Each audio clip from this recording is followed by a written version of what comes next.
So today I'm trying Herr's Hot and Honey Cheese Puffs.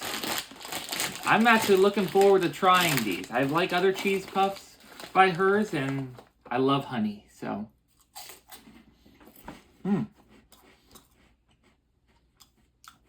Interesting taste. Not spicy at all.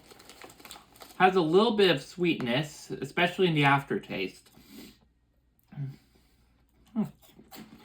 I like them. On heat, I gotta give this a 2. I can't really taste any heat. On taste, these are good. I'd give them a 7. So, yeah. 2 on heat, 7 on taste. If you like cheese puffs, they're pretty good. So, thank you for watching. Like if you enjoyed the video, comment what you want to see me try, and subscribe. Thank you.